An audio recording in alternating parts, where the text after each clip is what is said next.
शेतकरी बंधूंनो, मी स्वप्नील लोढे, रेक्स बोटॅनिक्स कंपनीचा प्रतिनिधी। आज आपण येलो श्री राणीश भाऊ झाडे यांच्या शेतामध्ये, राहणार चेकदरूड, तालुका गोंडपिंपरी यांनी आपल्या कपाशीच्या प्लॉटवरती काही दिवसा अगोदर आपले प्युरेक्स नॅनो 10-20 आणि प्राण याची फवारणी केली होती। तर त्यांना त्यात काय रिझल्ट भेटला आणि काय फायदे झाले त्यांना ते जाणून घेऊ त्यांच्याकडे। आपली ओळख भाऊ? माझे नाव राणीश शामराव झाडे, राहणार चेकदरूड, तालुका गोंडपिंपरी, जिल्हा चंद्रपूर।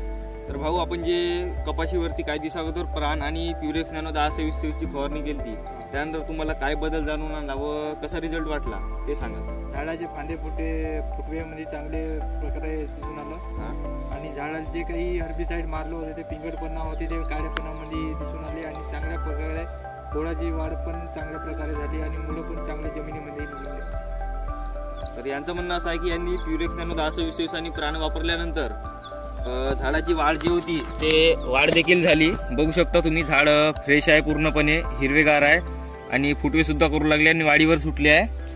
तर झाडाची वाढ देखील झाली आणि पांढऱ्या मुळाची देखील वाढ झाली। झाड फुटव्यावर सुटले आहे, वाढीवर सुटले आहे आणि हिरवेपणा आहे झाडाचा। झाडावर जे काही पिवळेपणा आला होता आणि थोडी बहुत रोगराई आली होती ते आता पूर्णपणे नाहीशी झाली आहे असं म्हणणं आहे भाऊंचं। जे प्राण जे आहे ते आपण झाडाच्या पांढऱ्या मुळाच्या वाढीसाठी करू शकतो।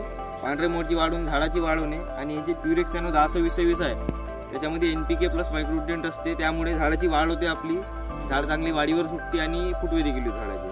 तर अशा प्रकारे तुम्ही प्लॉट बघू शकता, हा पूर्ण अशा प्रकारे प्लॉट आहे हा।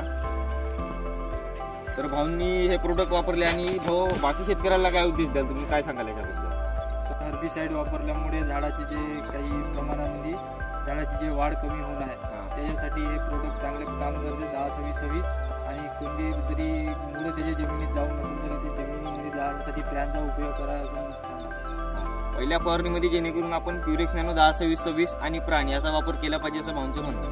धन्यवाद।